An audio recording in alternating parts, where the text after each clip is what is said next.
And now that your brains are fully warmed up, we've got a potential divider question to finish. It's only 1 mark.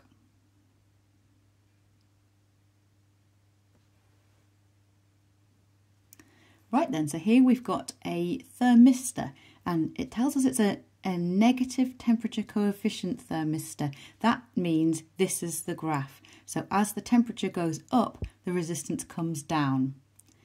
Right then, but we've got the temperature is decreasing. So as the temperature goes down, the resistance goes up.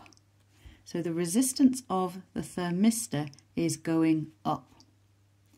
That means that the resistance of this whole branch is going up. And that means that less current is going to go this way and more current is going to go that way. So we straight away know that 2 is wrong. So actually this question is not as long as it first appeared. If 2 is definitely wrong, that's wrong, that's wrong, and that's wrong. And the answer must be C. Okay, but seeing as we're doing this for practice, let's convince ourselves that the other 2, so that this one's right and that that one's wrong. So number 3, the potential difference across the thermistor increases. Now we've said its resistance is going up, so that means it's going to get a bigger share of this PD. So let's say that the total EMF of the cells was 6 volts, just say. So that means round this loop here, total EMF equals total PD. So total PD here, 6 volts. As the resistance of this goes up, it's going to get a bigger share of that 6 volts. So yeah, 3 is definitely right. But what about 1? The way I would suggest going about this one is to actually work it out with some easy numbers.